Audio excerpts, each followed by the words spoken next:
Hello, this will be episode 111 of Ring Takes with Brian and Lewis. I'm Daniel. We're going to be going over the Night of Champions fallout, what happened over in Saudi Arabia, giving our thoughts on the card and the results and the outcomes of that, as well as looking at Monday Night Raw this past week, setting up some things for Evolution and Saturday night's main event. So stay tuned for that.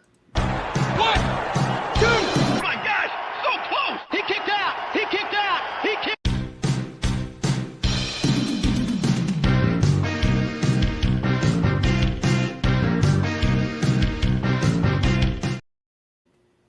Hello, we are here. Obviously, I'm Daniel, joined by Brian and Lewis. Welcome, guys. We are here looking at Night of Champions fallout that happened in Saudi Arabia. Big things happening over there. We also have the King and the Queen of the Ring that we're also going to get into. But let's get into the main event of the night, actually, of John Cena outlasting CM Punk to retain the undisputed title. Very overloaded booking in this match, but it got to a point. We got some shenanigans involved. We got a cash-in attempt. And Cena basically going back to his football days, playing linebacker. What did you guys make of this match in totality, in all of the interference into the match that led to the outcome? There were Lewis. What, you want to go first on this one? Sure. This was not everything I expected was going to happen, but you know, we knew there was going to be interferences. We knew there's going to be some reason why Punk was going to lose. I think I kind of like how it played out. You know, I think it was like, now rethinking it, I'm like, it was a little overloaded because obviously you had Seth Scroope come in, but then you got Penta, you got Sammy coming in.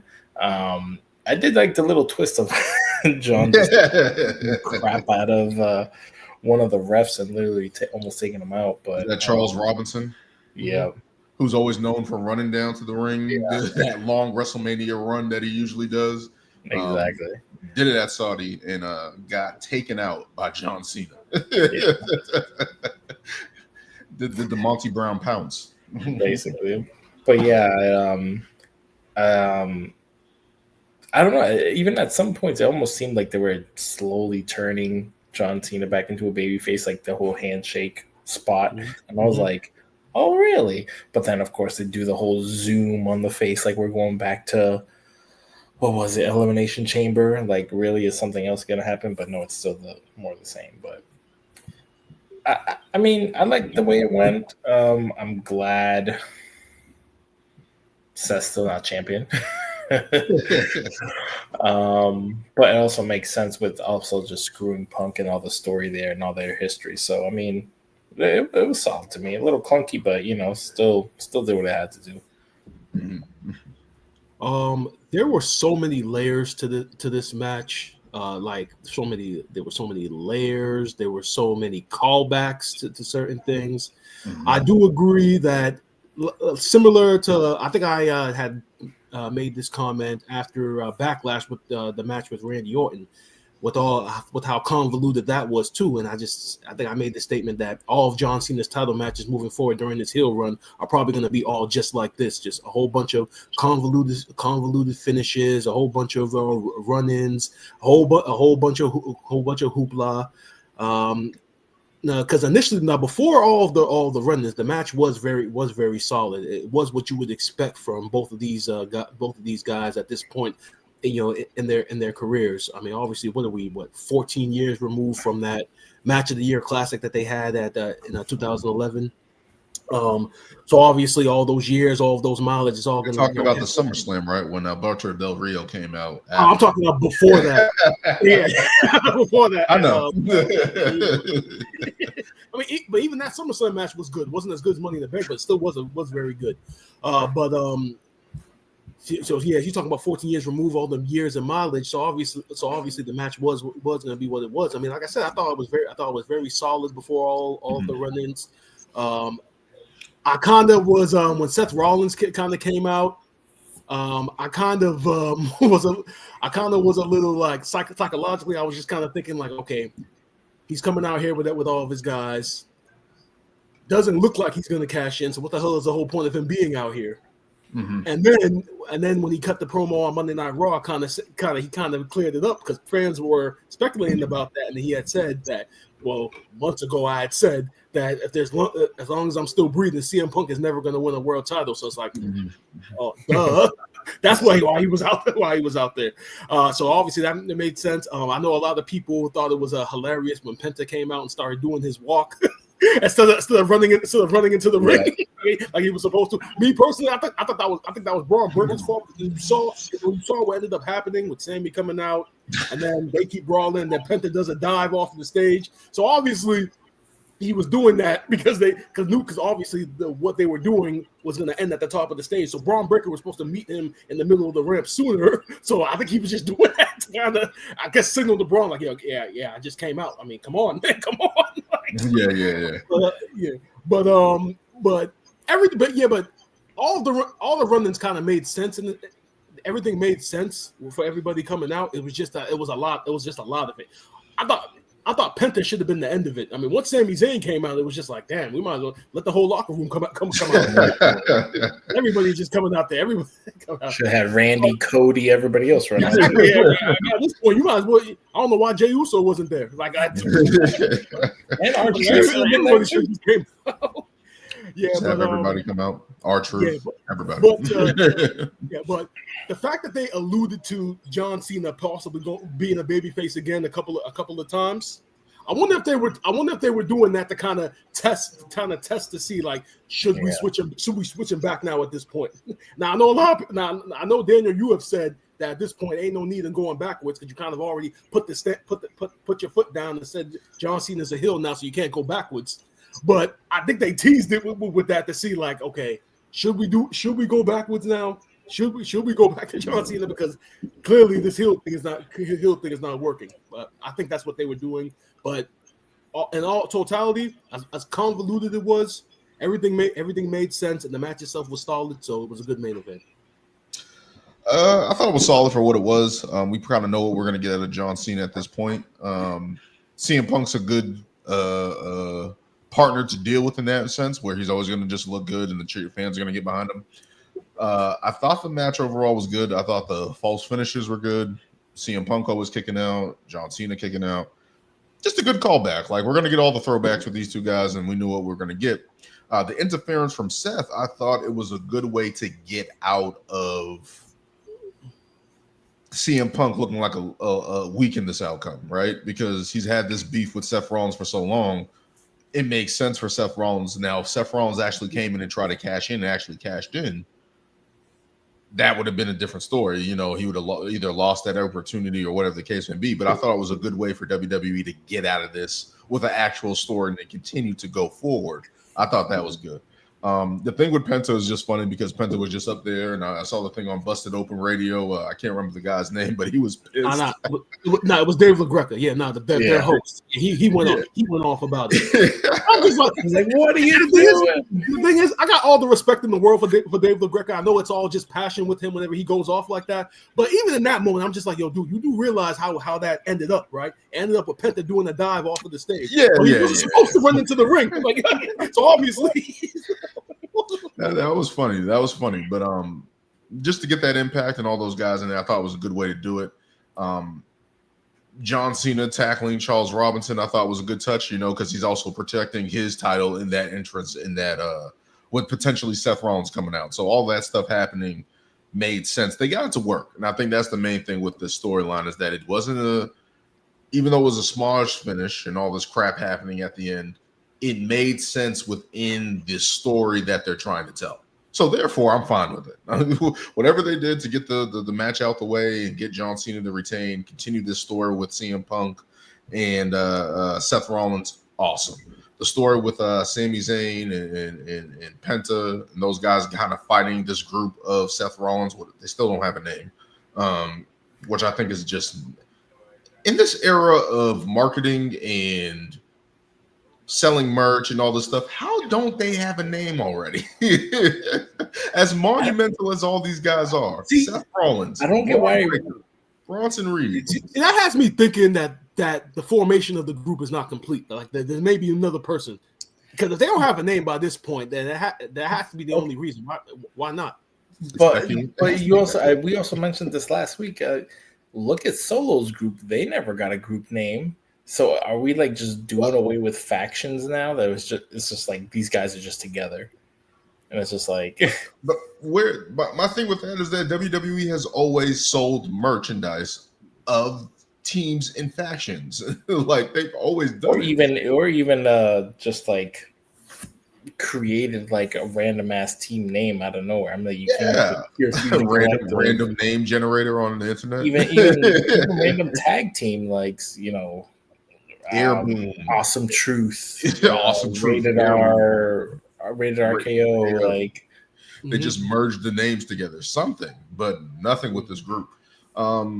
I thought it was good to do that. As to dressing the John Cena babyface thing, my only issue with that was that you're in Saudi Arabia where they're going to cheer John Cena. Mm-hmm. He's in a favorable place where that reaction is going to happen regardless, just because they're happy to see wrestling.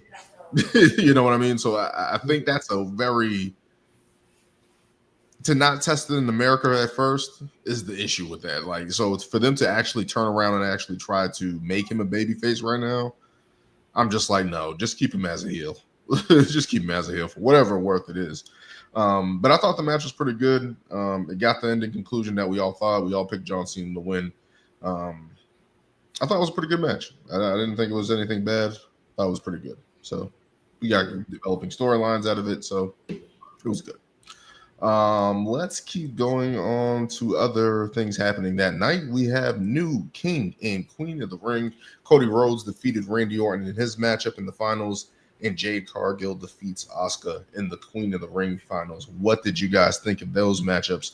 Let's first start with Cody Rhodes defeating Randy Orton.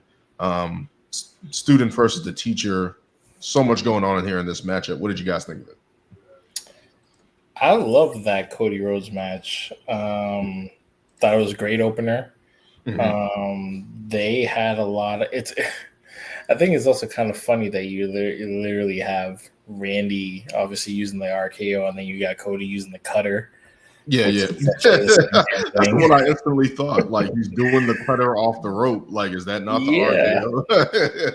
I will say in this match though, there were a couple spots where I thought Randy was actually going to win it, just because he did hit the RKO out of nowhere numerous times.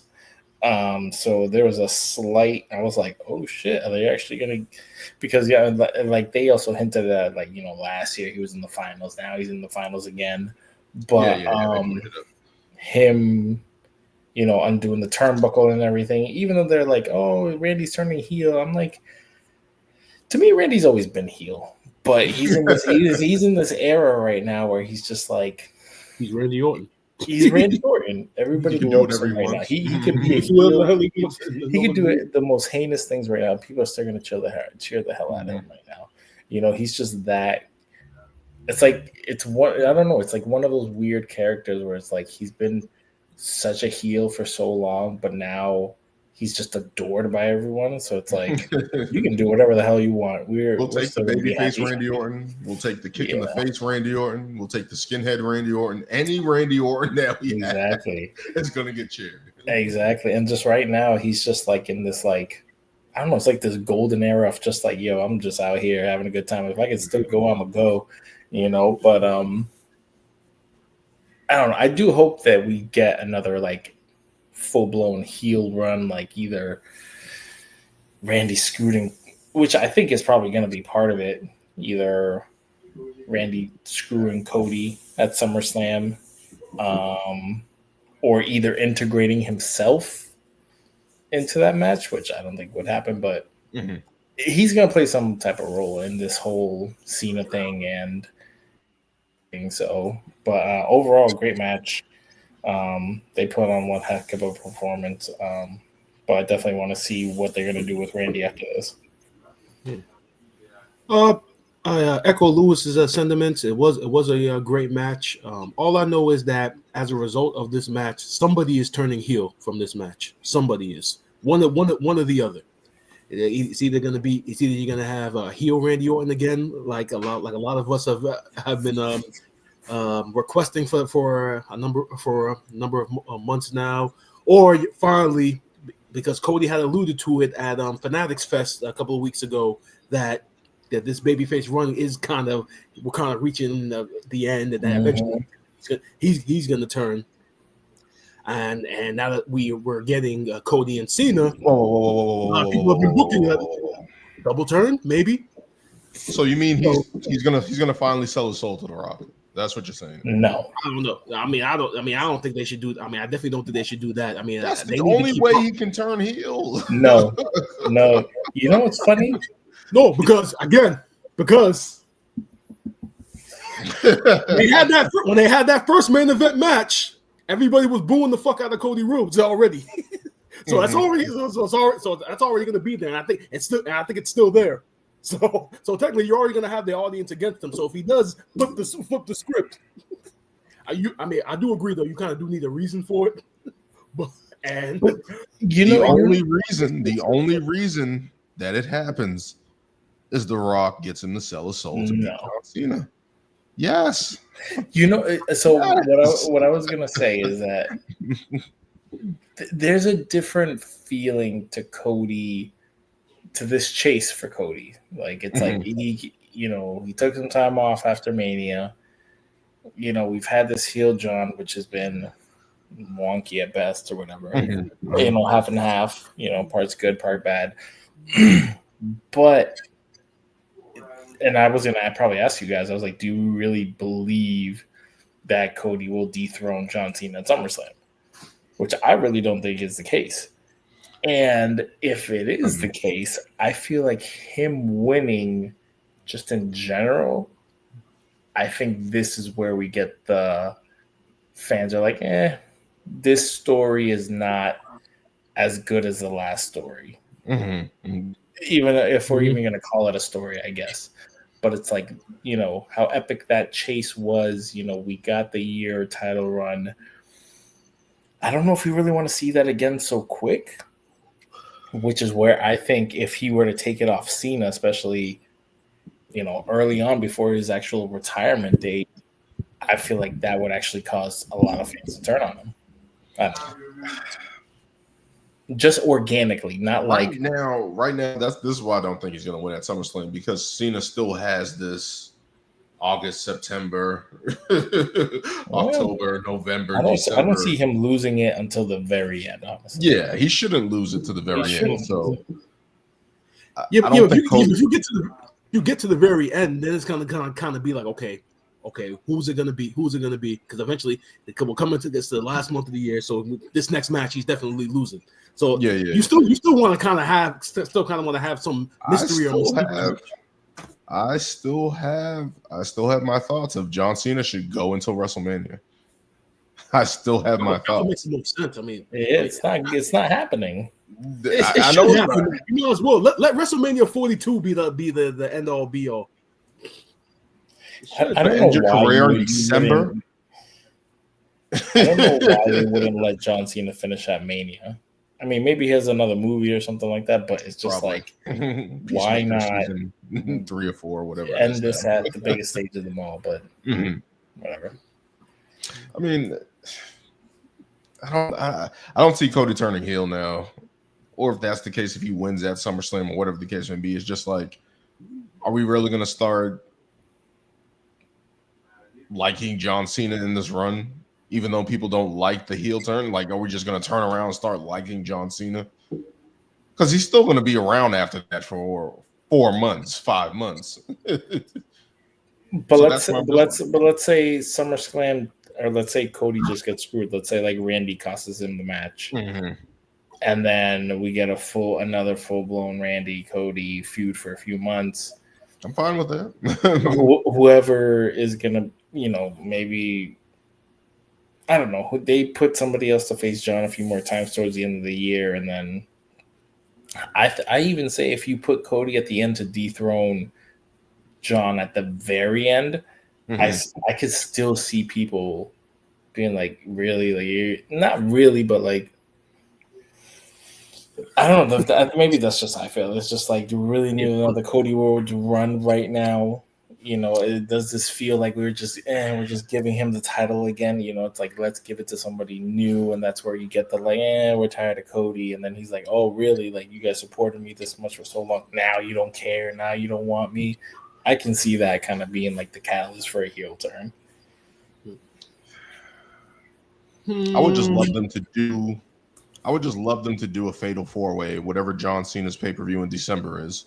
If he's going to lose it, have Roman, have Punk, have Seth or Randy do some type of pack challenge where it comes down to like the last man in it with John and they beat John.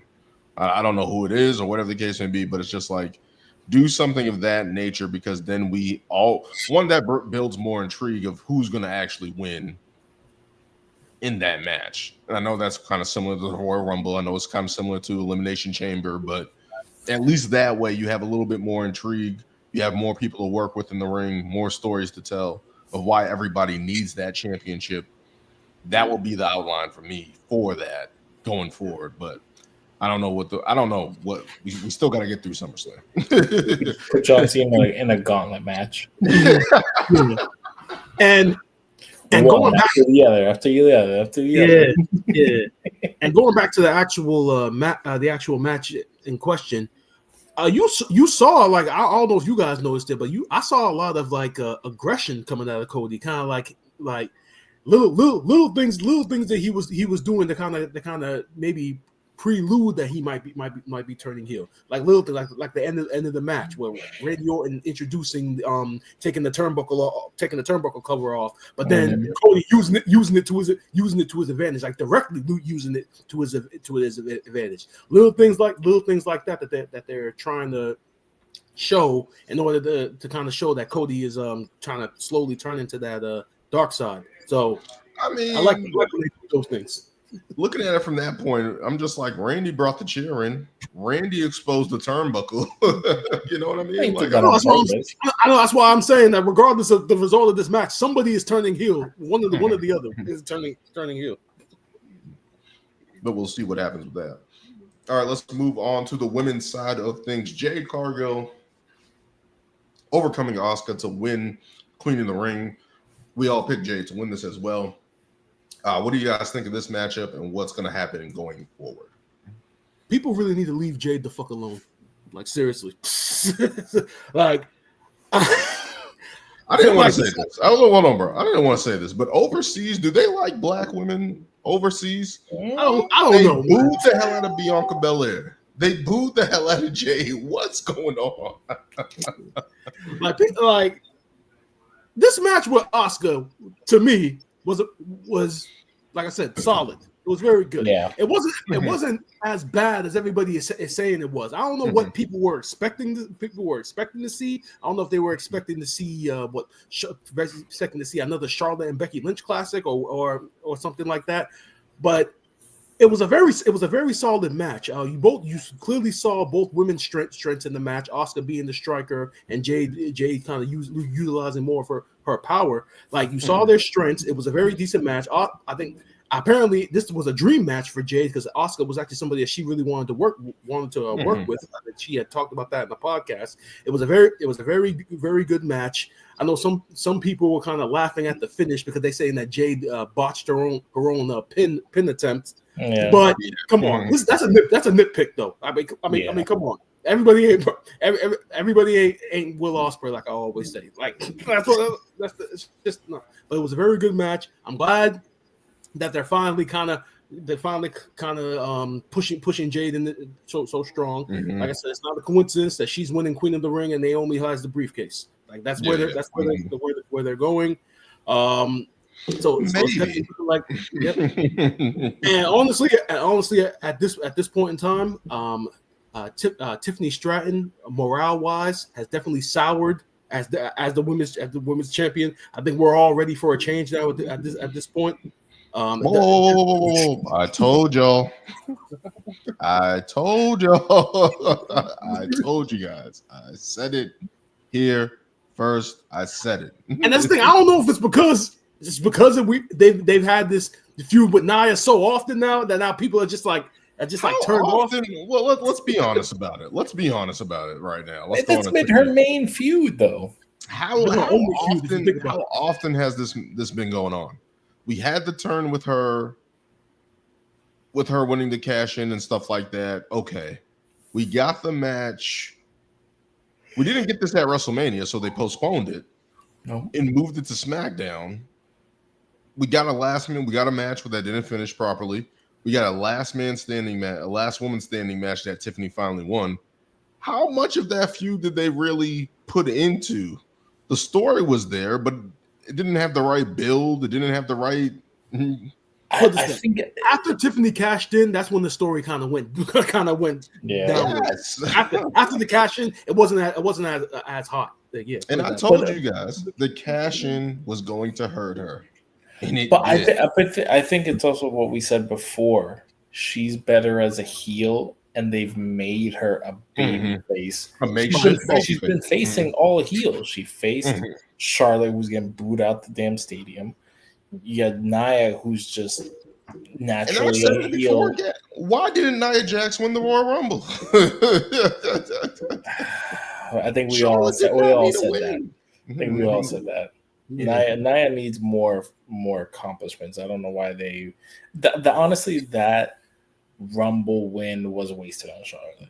Mhm. It really was wasted. There was no need for it, and all the crap that led up to that match, I think, also kind of left a bad taste in a lot of people's mouths. So, I mean, it did nothing for Charlotte because people are going to feel the way about Charlotte, but for Tiffany, it did no favors.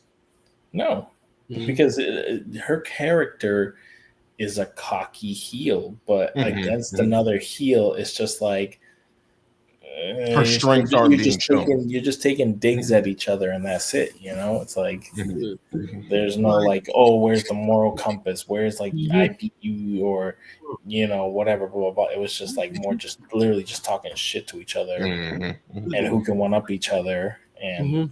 but I think, and honestly, every time she comes out, she just says, "What time is it?" And that's it.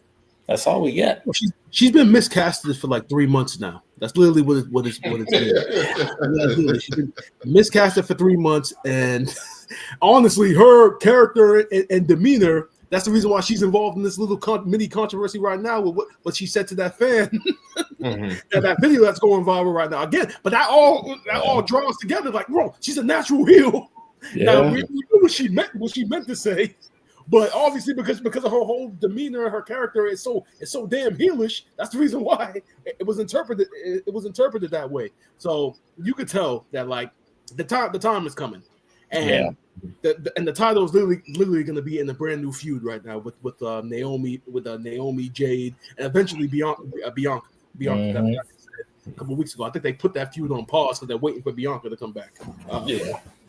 Why didn't Bianca just put a cast on her hand? I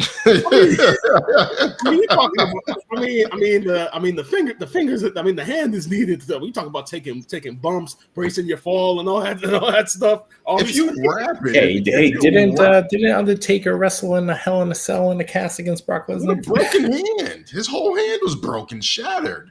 It wasn't shattered. They ripped that thing the hell off. Brock Lesnar did it in that match. He did too. No, I'm He saying ripped it off. we know Undertaker's hand probably wasn't legit shattered. Yes. Keep it kayfabe. It was shattered, Lewis. Because all casts are ripped off so easily and unwrapped. Like Maybe that. Bianca just needed a vacation because it's like, why didn't you just put a cast on it? Hey, bro, what do we know? But Jade becoming queen of the ring, I thought it was a solid match.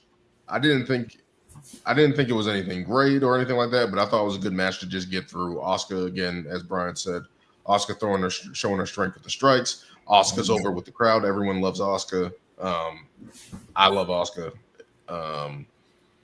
Wish it was different because I want her to get that opportunity again in the spotlight. But it's like it's just the timing right now. It just made too much sense for Jade to win with all the varying parts going into potentially SummerSlam and stuff like that. So she's the new queen of the ring. I thought it was a good match. We'll see what happens going forward. I knew some. I don't know if you guys saw about what's happening at Evolution I don't know if you guys saw that. So they already filmed SmackDown. So I don't want to spoil it for you guys. Yeah, but yeah. I took a look at those two. Took a look at those two. I think we'll wait until it actually airs. But yes, what I read is true about what they're gonna do with Evolution. I'm just like, wow. Well, I already heard that there's two things at Evolution that they're doing where I'm just like, okay. Yeah, that's what I'm saying. And since we're talking about we're talking about Tiffany Stratton, her specifically, it's just like, okay, you're gonna do that? Oh, okay. Wait, what is already being said? Right, I only heard that tag teams. Yeah, I might as well. All right, so let me just get into it, even though there's some other things going on. Is it what Evolution or spoilers to matches? Not spoil. Well, there's spoilers to a match that's going to happen at Evolution.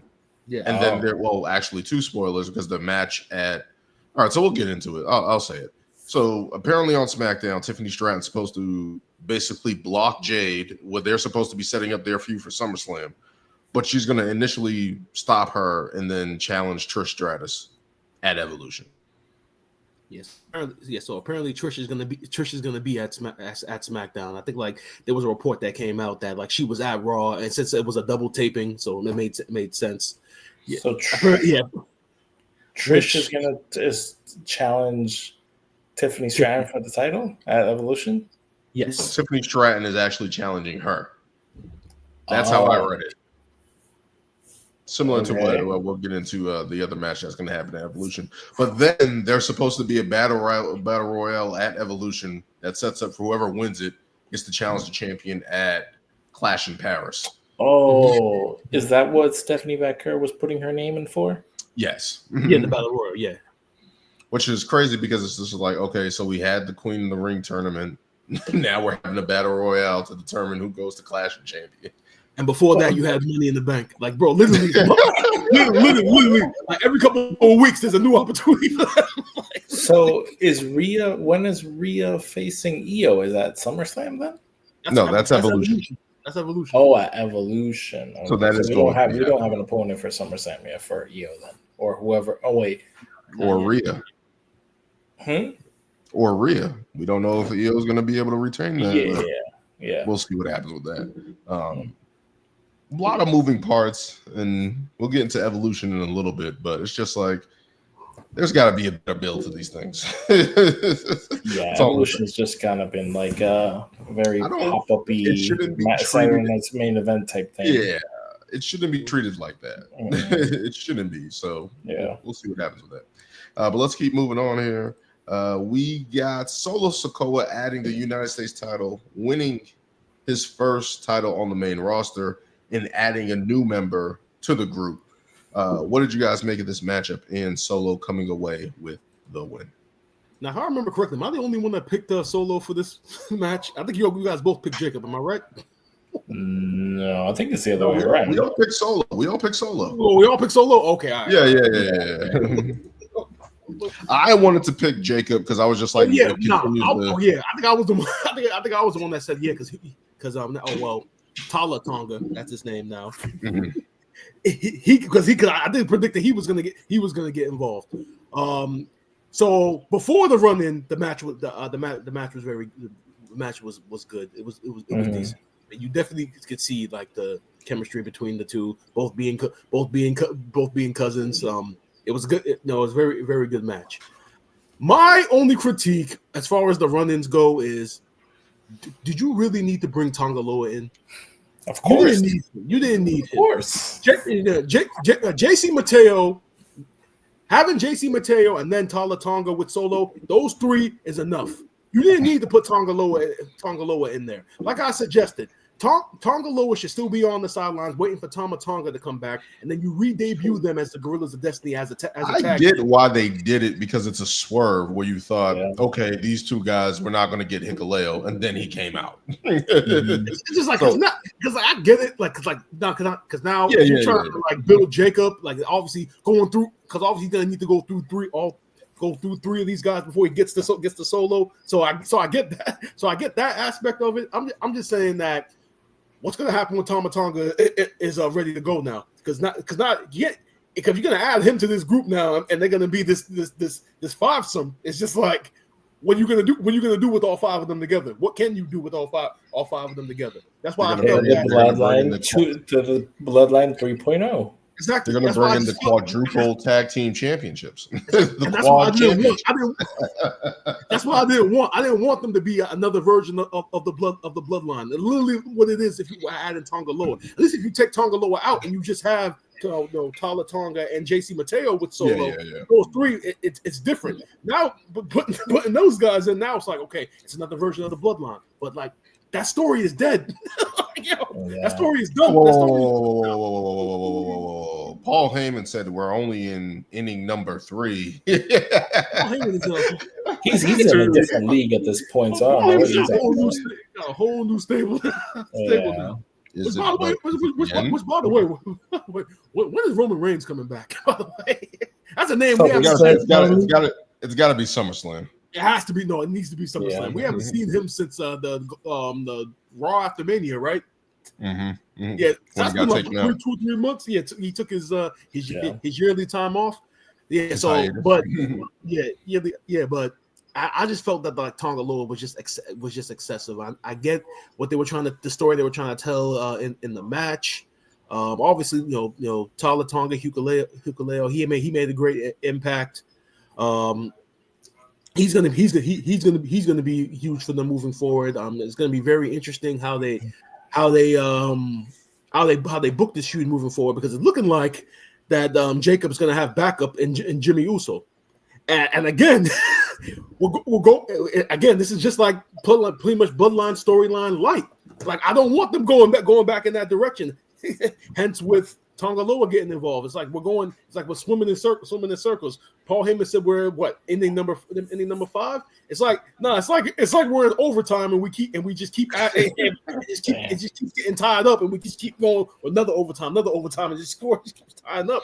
Just keep adding a log on the fire. Like you didn't need Tonga Loa there. Like just those three with those other two guys with Solo is enough. It's enough.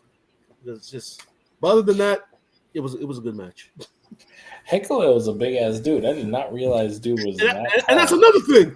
His size kind of takes away from both Tonga Loa and JC Mateo. JC Mateo was supposed to be the muscle. Jeff Cobb is supposed to be the muscle. Now you got Tala Tonga in here at the He's 5'9". He can't lift anybody up. He can't choke slam somebody through that hard ass table. They needed somebody tall and big and strong. But I thought this match was all right. I thought it was pretty good. It got to the point. I thought Jacob looked good in it. Solo looks good, finally getting a title on the main roster. It's been a while since he's been on the main roster, so to see him get that title. And this is the thing that I was saying and why I picked him to win, because it's like he needed something to actually hold over the roster. So for him to get that title, to get those guys included, helped out tremendously. So we got that in there.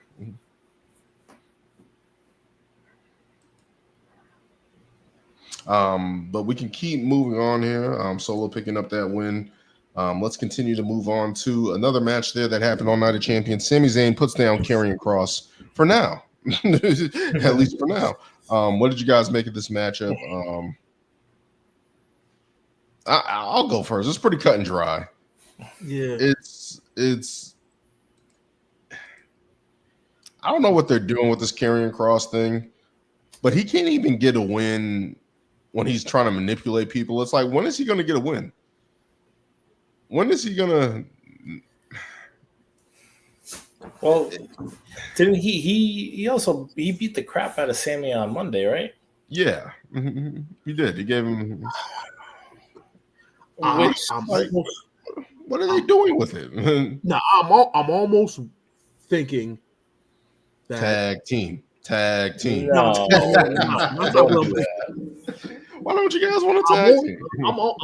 I'm really starting to think that match was only on the card because they needed a filler for Dom and AJ because Dom was hurt, and because Sami Zayn is is beloved in Saudi Arabia. You heard the response that he got with his entrance and everything.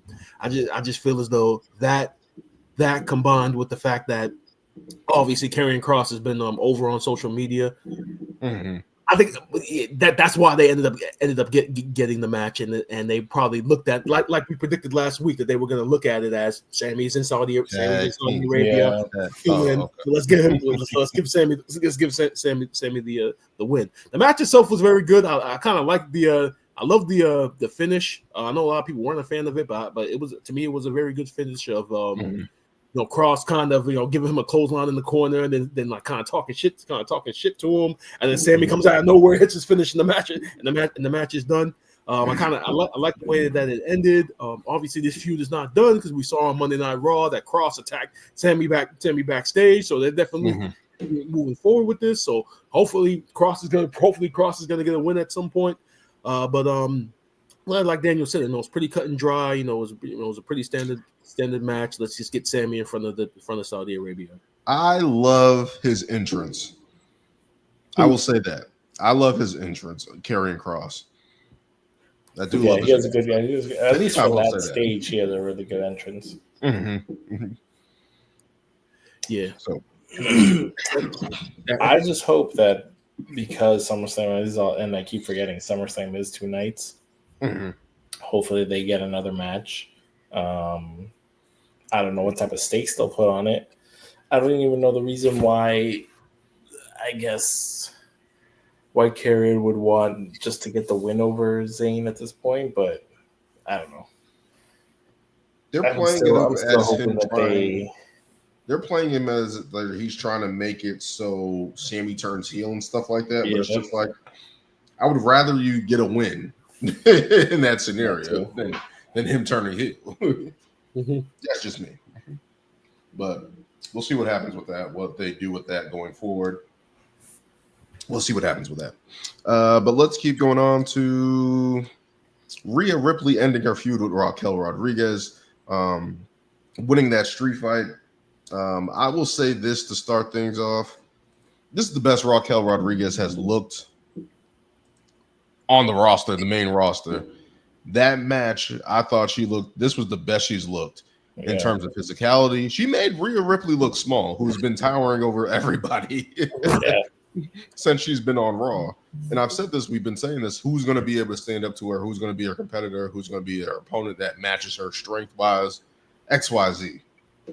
And we finally got it with Raquel Rodriguez. We got it earlier with a match that it didn't happen. It didn't look too good. But this match actually happening, it all clicked. It looked good. The interference from Roxanne Perez, everything about this match. But what do you guys think of this? I thought that was the best Raquel looked. Even though Rhea picked up the win, I thought this was the best Raquel looked. Go ahead. I thought this was a great, solid match. What's funny is that I felt there was plenty of story there for them to build up with that little vignette that they had of them being actually really good friends. WWE. Making a story. You had a lot there and didn't utilize it. And honestly, I was still very surprised that even with a Roxanne coming in to help Raquel out, they still didn't get the win. So that's the only gripe that just storytelling wise that doesn't make sense to me. But as far as the match goes, great match. They looked very similar in gear wise. I feel like you could have switched that up a little bit, but yeah, 2 powerhouses. This should definitely be a ongoing type feud. But if Rhea does get the title at some point, Raquel has to be the one to be her nemesis, be the one who could probably even get the title off of her, because they're powerhouses in stature, and they're 2 titans going at it basically. I agree with both of you guys. Rhea Ripley definitely brings out the best in Raquel. I mean, and like I said, Raquel's best matches were with Rhea Ripley. Her best match at NXT was another. I think that was another last woman standing match with Rhea Ripley. That's her. I guess that would be her Shawn Michaels to her Bret Hart in a sense. They bring out the best in each other. They bring out the best in each other. This was a very good, hard hitting match, and now you see that it looks as though that they're moving with Rhea Ripley going up against Io. And I think Raquel, I think they named on Raw that Roxanne is going to fill in for Liv Morgan now. And they're going to continue with the tag team titles. So it's but the match itself was a very, very good match. I don't know if you guys noticed during the finish when Rhea was trying to hit the riptide off the top rope. If you guys, I don't know if you guys noticed it, but if you see like they were standing on a table that was wobbly. If you catch and the ref was holding it. Referee was actually holding the table, holding the table for them. Again, it was brought up. It was brought up on social media. From what I saw, people criticizing it like, "Oh, why is the referee holding the table?" I mean, I'm just like, in my mind, okay, first of all, the referee clearly sees the talent is in danger and they can get hurt. The referee is gonna step in and do something. Yeah. You need to get mad at the fucking production for shooting it. That's what. Because you know how many times over the years, even during the Attitude Era, that like you've seen referees, stagehands assisting wrestlers with stuff that we don't see on camera. Like, bro, it happens all the time. So I don't know why people are acting so brand. Handling wrestlers the blade to cut themselves, holding the ladder, I saw hitting their shoulder. I saw CM Punk's last match in AEW. Like, there's a video of him like blading himself, like doing this to himself with the blade. Like, bro, it's all an illusion. The camera is just not supposed to catch that shit. But other than that, it was a good match. Yeah, I just thought it was the best Raquel looked, and I just want to give kudos to her, even though they're moving her in a different direction, as we're about to talk about Raw in a moment. It's just to see her in that spotlight and get that moment. It's like, even though it was a loss, it was like, okay, at least we see some type of fire there, potential there, at least a good showing from her, rather than just being the muscle in the tag team and stuff like that. So it is there still, which we were scared that when she got sick and stuff like that, and had to take a little hiatus, that it got drifted away when she got called up to the main roster. But we'll see what happens with that. Night of Champions, I thought was a pretty good, solid show. Let's get into our Raw recap real quick. Raw recap, we have, what do I have here? We have Io Sky actually coming out and challenging Rhea Ripley to a match at Evolution. Io Sky basically saying she wants to face the best. And challenging Rhea Ripley. What do you guys think about that match potentially happening at Evolution between those two? It's funny. People talk about how deep the women's roster is across all three shows. But then, like, number one complaint is why is Rhea Ripley getting all these title matches like she's Hulk Hogan all of a sudden? If it's not Becky, it's Charlotte. If it's not Charlotte, it's Rhea. Like, bro, come on, guys. Like, everybody can't be. Everybody ain't Hulk Hogan. Like, bro. Wash, rinse, repeat. But do you not hear the reaction that Rhea still gets, even with the questionable booking that she's been getting? Rhea is still the most over female on that the roster. And who knows? This title match, the result of this title match might be might determine who the next feud is. Because right now I'm expecting Io to come out on top. I'm not even expecting. I'm expecting a great match, but I'm actually expecting the finish of this match to kind of determine what Rhea is doing next. I don't see her walking out with the title. I don't know. I think they're gonna get scared and put the title back on Rhea. Just the crowd reaction she gets. I just think the crowd reaction she gets. I don't know if they're gonna sit there and turn to Io and be like, "You're gonna go into SummerSlam as champion." I don't think that's gonna happen. Unless they pull a fast one on us and have Rhea versus Bianca at SummerSlam, and that's what they set up. No, but it's just I don't, because it's like I see Io Asuka being set for SummerSlam, which I would love. Which I think is a great match. I would just love that from the standpoint because you already know that match is going to be a great match. I just want to see what the build is going to be. It's going to be they're going to be calling each other bitches in Japanese. That's what's going to be. Like there'll probably be one in-ring segment, but like I said, for a match like that, they literally would have to build it through video packages every week, like kind of like UFC style. That's what I would like to see. No, just one in-ring segment on the go home show. One in-ring segment between them, but the weeks before, just do a whole bunch of UFC promo packages. That's all you need.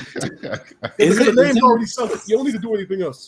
Isn't it still said that Rhea still hasn't beaten Io? Yeah, they reiterated that she hasn't beaten her. So that's the one thing Io has. I wonder if they're probably gonna belabor that point on next week's episode of Raw. That's probably gonna be like a central thing. Like, yeah, she never beat her. Like, yeah, okay. See, because my thing is like, it's tough because like Rhea could lose and be fine, but it's like, what else are you gonna put her in if she loses? But then it's like you have that Io Asuka match, but do you have Asuka interfere? But then it's like, are we really gonna do another triple threat for SummerSlam where it's like Io Asuka, Rhea, after she already did that WrestleMania? I'm like, it is 2 nights, but they still have to get everybody on the card.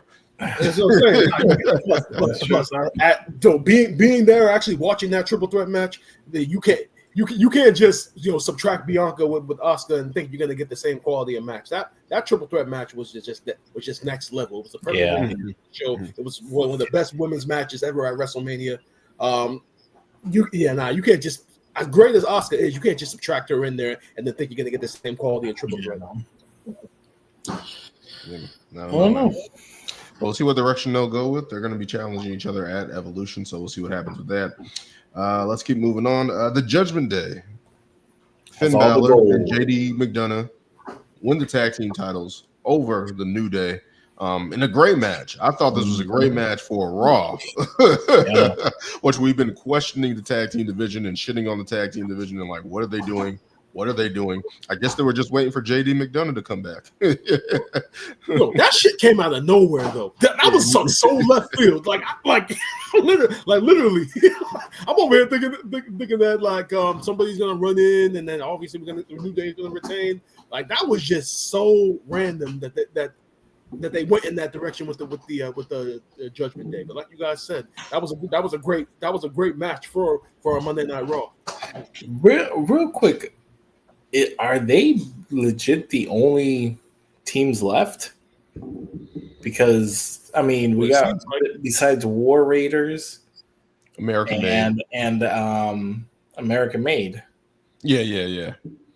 That's what we've been saying. Like, they're literally the only couple tag teams. Yeah, that they've been there. So to actually get the Judgment Day was probably a plus for them to get those guys back in that section. So. Yeah, but I thought the match was great. The New Day still got it. They keep hitting the hits. I know we kind of feel like this was a failed heel turn for them in a sense. Right. Yeah, quick question. Besides Judgment Day, New Day, and American Made, who are the other tag teams on Raw besides those three? War Raiders. That's what I was just saying. War Raiders. Yeah, I was just asking. Because I legit was just thinking about it, and I literally just thought of those three teams. I couldn't think. Now you have it's just Otis and Tozawa, but I think Otis is injured right now. That's their tag team division, and then you see what's going on SmackDown. It's like it's literally night and day. So that's what I'm saying. To just get this banger that's random, that's just random between two great tag teams, and then it's just like, oh, okay. So you guys can put on good matches. You guys can put in, and there was no build to this. No. The story was just that basically that New Day has not defended their titles. So to get that out of that, I'm just like, what the hell is going on here, man? But we got new tag titles. I can also say that Roxanne Perez is actually in the Judgment Day. She got voted in unanimously by her group because they didn't want to lose the women's tag team titles. They talked to Nick Aldis and Adam Pearce about adding just putting the title on Roxanne. So that worked out for the Judgment Day. They're going to be defending their titles at Evolution between I believe it's Alexa Bliss and Charlotte, and they were looking for one Raw team, I believe, and a team from NXT. Yeah, to defend the tag team titles. So I'm assuming that they announced that on SmackDown. Yeah. Sorry, I saw that. So I'm just like, I saw the match. SmackDown team. Yes. Okay, that's gonna be interesting. Now, yeah, they've been telling that story with Alexa and Charlotte, like, and it's just like you guys are trying desperately to get Charlotte as a babyface, huh? Like y'all are desperately trying to make this. They're doing whatever they can. They love Alexa, so they'll like Charlotte. Like, No, I think it's just the classic heel teaming up with the babyface, the odd couple tag team. Yeah, the odd that's gonna make it work. Yeah, so I feel like it can work at least. So it's like I feel like it can work. We'll see what happens with it.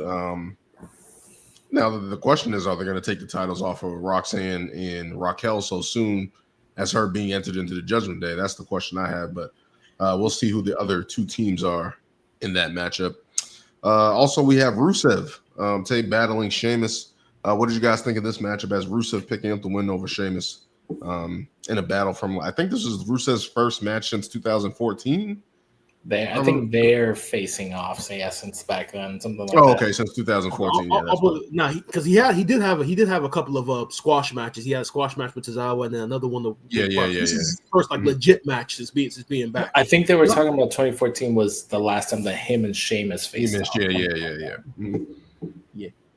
And it was a very hard hitting match. Like I always say about Sheamus, Sheamus never has a bad match. His matches are always very, very, very solid. And you already had the history with them being in the League of Nations and everything. And I always talk about how deep the roster is. So guys like Rusev, when they come back, you kind of want them to continue to be booked strong. But there's always that possibility that he could get lost in the shuffle. I mean, there was a couple of weeks when they had good promo packages for. They had promo packages for him, but then there was another week where like he wasn't even on the show or featured. But so that's the only like real fear. I'm just curious to see where you go with Rusev now. Are they going to continue the feud with the Sheamus? Hopefully we get like a street fight or a Belfast brawl or whatever. SummerSlam. Oh yeah, SummerSlam. Keep them going at one another. I don't know. Are they going to be able to keep this story going for another month until SummerSlam? I think so. If anything, you just give Sheamus a win, and then you have 1-1, and then match. They somehow need to get Wade Barrett involved in this feud just because of the League of Nations tie-in. Like, I mean, obviously he can't get physical or anything, but somehow he needs to get involved in this feud. My thing is, and one thing I will say, these people making these intro music, Def Rebel, whatever the hell they are, they need to go because Rusev's intro music. I'm sorry, it's terrible. It's like, and it's crazy that we're in an era where when these people come out, we can't even recognize their music and we don't even know. That's what I'm saying. That's been the biggest thing for me. I'm like, what the fuck is going on? But I hope that this leads to at least Rusev getting thrown into like the IC title hunt at least, because he can't just keep having these random feuds. I hope he like gets a chance to like go for gold at least, or even I would even love to see him versus like Gunther. That would be like an epic match. That would be a dream match, right? Run it back from that classic that they had, and where was it? What they faced I forget. It was for the IC title though. That hard hitting classic that they had. I think it might have been It wasn't Bash in Berlin. It was another international show that they did, and they had that banger 1-on-1 for the IC title. Who? Sheamus and Gunther. Oh yeah. I thought that was Why do I think that was SummerSlam? I know they had Drew, Sheamus, and Gunther at WrestleMania. That was a triple threat at WrestleMania. Yeah. But, it might have been Backlash or one of those. Yeah, before that, but Sheamus and Gunther went 1-on-1, and arguably some people were even calling it a possible match of the year candidate. That's how good it was. Yep. Definitely remember that. So we'll see what happens with that. Hopefully they continue that feud. Quick segment, American Made. Was that Ludwig Kaiser in the... Yes, it was. So this is what we're doing now. No, Daniel, because I did the exact same thing that you did as soon as I saw him. I can only hope that they only did that as to say he's not Chad Gable. Look at him, he's right there. Only just to do it that one time, and I think they're gonna get away from it. I don't think Ludwig Kaiser is gonna be the newer El Grande Americano. That would just be stupid. I think they just did that just to say El Grande Americano was not Chad Gable. Look, he's right here. They could have used any enhancement talent to do that. Why put Ludwig Kaiser associated with that? Not even in the enhancement talent. All you have to do He is was just in the background of that American go out made and find- segment. Go out and find a Chad Gable stunt double. Like, bro, you guys got resources. You guys got money. You guys could have easily found There's a somebody out there. plethora. There's a plethora of 5'8" ripped wrestlers that WWE has. Get somebody from NXT that the general audience wouldn't know. But to put Ludwig Kaiser in the mask, in the trunks, he's significantly taller than Chad Gable. Like I said, Daniel. Like I said, I really don't think that WWE is dumb enough that they would actually have him have a match as El Grande Americano, Ludwig Kaiser. I don't think they would be dumb enough to do that. I think it was just a one-time segment just to say. I am telling you, Brian. Chad Gable's hurt. They are El Grande doing Americano's right here. Brian, they are doing this. The booking is unpredictable in WWE right now. If they do, I might need. If they do, and he has a match on Raw next week, I might need 5 minutes on the next episode. They are doing this. I'm telling you, they are doing this. No, because they can't. No, because the gimmick was already, to me, the gimmick was already full of shit from the very beginning. Even though that he kind of got it over as time went on. Still, that's the idea difference. That's the difference. He alone got that over. And now they're putting somebody else in the mask. Like, why? And then it's Ludwig Kaiser, who should be in the Intercontinental title picture, who should be battling Penta still and battling AJ and all this stuff like that. And then on top why of is he being wasted? And on top of it, he's still supposed to be connected with Gunther. So what is Gunther? So he hasn't been connected to Gunther in forever. They have mismanaged.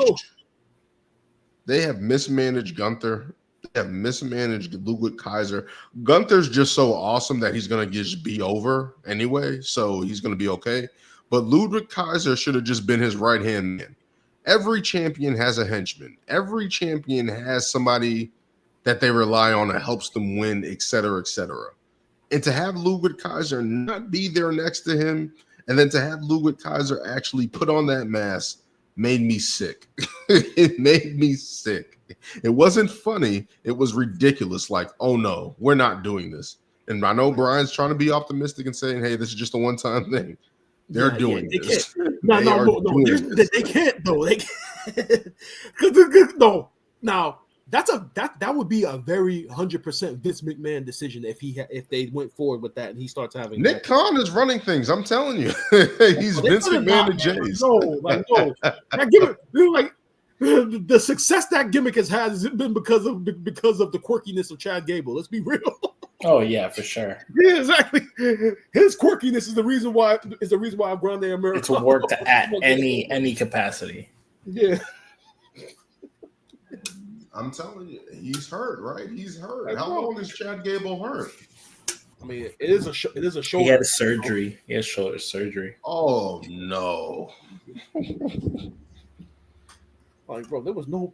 I'm telling you, it was Ludwig Kaiser, man. I'm telling you. I swear to God. That was supposed to be supposed to be just a 30-second nugget on the show. I went on a rant for like 5 minutes, but let's keep moving on to the world title picture chaos. Gunther coming out and basically scolding Goldberg I thought it was a great promo from Gunther, continuing their build for Saturday Night's main event, which we'll talk about next week. That brought out Seth Rollins. Seth Rollins relaying that plan that his only plan was to get rid of CM Punk's chances to win the title, the WWE Championship, and kind of showing his aspirations to go after Gunther to cash in. This led out to CM Punk coming out battling. Yeah, go ahead, bro. Can I just say one thing in regards to Goldberg? Yes. And this is just specifically for him. As much as I love WWE's production, their promo packages, they're the top notch, they're the best in the world. Anytime I see a promo package that they do for Goldberg when they show like how dominant he was in WCW, every time I see that shit, it frustrates the fuck out of me because I know compared to now, it's literally night and day. Like you're not gonna see, and it's frustrating because it's like with certain guys, like I remember they used to do that with Undertaker a whole bunch of times. But in the back of your mind, you know he's still the Undertaker. He's still the Undertaker, and he's still gonna give an above average performance. Mhm. With Goldberg, you don't have that feeling at all. You see how hype he was back in the day, and you're just thinking like, damn, we're never gonna see that out of him again, no matter what. Just one time, Brian. Just one time. It's just like One damn, time. like, look how explosive he was. Look how dominant he was. Now, if he tries to do any of that shit again, as soon as he takes 2 steps and runs, his knee is blown out or something. Like it's just that's just how I feel every time I see a promo package for Goldberg. Just be like yeah, but you're never gonna see this again. Like, come on. But what if he wins? What if he wins, Brian? Oh dear. What God. if he wins? No, he is not allowed to win. Just takes one spear, one jackhammer. That's all it takes. If That that, would- happens to Gunther, his mystique is destroyed. Well, I will say this much: It will literally be the Fiend all over again. I will say this much: if they do that, and All In ends up being like an all-time great show, that's going to be a problem. I don't think so. I don't think so because Saturday Night's main event is just a throwaway card, right? Like that's not a PLE. No, You're not paying for that. You're not going to the. It's not a stadium show. All In is basically AEW's biggest show, right? Like, Yeah, it's the biggest show. Yeah. So I mean, that like against Saturday Night's main event, like that's not I don't think that's the argument anymore. I mean, not the argument, so to say. But I tell you what, fan morale wise, like people will be pissed if you put the title on Goldberg. So much. Why not? It's in Atlanta, Georgia. Yeah. It's hometown. The good feels. So There's a you just prominent you just want Gunther to get buried. That's basically what you're saying. How is he getting buried? He's in the main event.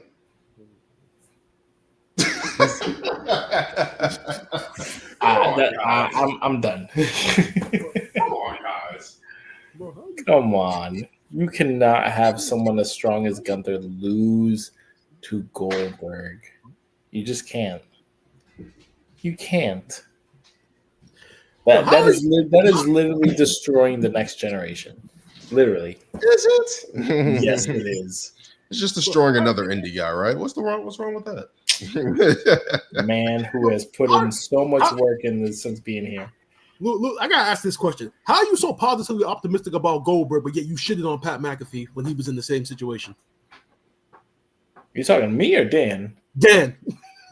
Oh, First of all, Goldberg is a Hall of Famer. Goldberg is one of the best all time in WCW. Goldberg had a streak of like 171. wow. Pat McAfee, Wow. Pat McAfee is an announcer and a punter. Again, you're talking about 96. Didn't you want him to be Gunther? Who? No. In context, Lewis, by disqualification. That's how I wanted him to win. So what do I always say to you? What do I always say to you guys? It's all about the details. It's all about the details. No. It's all about the details. Come on, guys. Come on. But that also led out to LA Knight getting involved in fighting Seth Rollins. And I'm like, is he on Raw now? Like, I didn't get the 411 on that. I know they cost him in his match for the King of the Ring and stuff like that. So, I mean, they're still tying in that story, and they need a match for Saturday Night's main event. I believe I saw that they're going to be facing off at Saturday Night's main event as well. So, LA Knight and Seth Rollins? yes. Yep. So, Yep. that's Saturday definitely main event match. Yep. So, at least we're getting that, and at least LA Knight's going to get into a good match. And Seth Rollins needs somebody that he can face that isn't going to be hurt by a loss. So, Yeah. So I saw on social media that this coming November for Survivor Series, they are doing the War Games concept again, and they just announced that this week. So this is letting me think this match with LA Knight and Seth Rollins. This is going to be the beginning of about like 3 or 4 months of them going at each other, so we can get to War Games. Basically, it's going to be his I group with thought they were gonna whoever take wants a to pause. face him. I thought they were going to take a pause on that concept for a little bit because of what happened last year with the women's match kind of being just throwing women in there. Yeah, you had the bloodline versus bloodline, which was good, but the concept was kind of getting like stale. So I thought this year they would put a pause on it, but now that they're going back to it again, I can only think that LA Knight, Penta, Sami Zayn, Jey Uso, CM Punk, all these guys that are going after that are feuding against Seth Rollins in this new faction. That's where it's going. I keep months. I keep saying they need to change the concept of war games, but we'll talk about that another time. Let's keep moving on. We got Bayley and Lyra ending in DQ. Obviously, this match was supposed to be a number one contenders match to face Becky Lynch for the Intercontinental title. Ending in the smallest finish with both these women's shoulders down to the mat and getting the pin. Obviously, this is probably going to lead to a triple threat with the Evolution coming up so fast. What did you guys think about this? And both these women who are white meat baby faces showing a little feistiness out there in this matchup. Well, Lyra's feistiness has been on cue for about a month now. Full display. It's been probably one of the best things that's happened to her. Her character is like leaps and bounds better than when she first debuted on Raw. I love this side of her, and the crowd is responding to her right now. Now with her entrance, like people are responding to her. So that's very good for Lyra, but how many? Like I said before last week, how many times have they gone back to Bayley versus Becky Lynch? It's been a couple. It's been a couple of times. It's been a couple of years. It's been a couple of years. You got to keep it in your back pocket. Sometimes you just need a match that you can rely on. That you just gotta hit the hits with. You gotta play that song on the jukebox. So we obviously know it's going to be a triple threat. We just need to know when. And common sense would say Evolution, or maybe. But then again, they announced a lot for Evolution on this episode of Raw. So I wonder if they're actually gonna just save it for another show. They can do it at Saturday Night's Main Event, push it, or they might push to SummerSlam. Or just give me a Becky Lynch Bayley cage match for Evolution. I wouldn't be mad at that. Yeah, I mean, we already know Lyra. Yeah, Lyra would sneak in, cost of the match or whatever, but what do they have for Evolution? I'm looking at now. They have JC Jane first scene, Jordan Grace, Io Sky versus Rhea Ripley, Raquel Rodriguez, the Battle Royal, Tiffany Stratton versus Trish Stratus. So Nikki Bella and Liv Morgan is not going to happen, obviously, with Liv Morgan's injury. Yeah. You're very happy about that, huh? Whoa. What did they always say back in the day, even on the pay-per-view ads and stuff like that? Cards subject to change. I'm not upset about it, but I understand that the card is subject to change. I think we can safely conclude that the Bellas aren't going to be involved in this, because if they were, Nikki would have been on Raw this past week. So I think they said they needed a SmackDown team or a Raw team. They need two teams left, so I think they need a Raw team, and then they need a team from NXT. I still think they're gonna be at Evolution. Even if they don't lead up to it, I'm sure they'll get a mega type pop for that. Who's gonna be the women's tag team from Raw? I'm trying to think. Who else is there? They got rid of KC2. They got rid of Pure Fusion Collective. Yeah. Who else is there? Maxine Dupree and Natalia. Yeah. And Natalia's doing great work in ROW. She's supposed to have something on YouTube. She's an ROW or something like that. I can't remember. Shout out her for her doing her work. Put the fucking gimmick on the main roster. Shit. No, it's literally the most interesting. Nice. It's literally been the most interesting she's been in a decade. I don't understand, why is that gimmick not being featured on the main roster?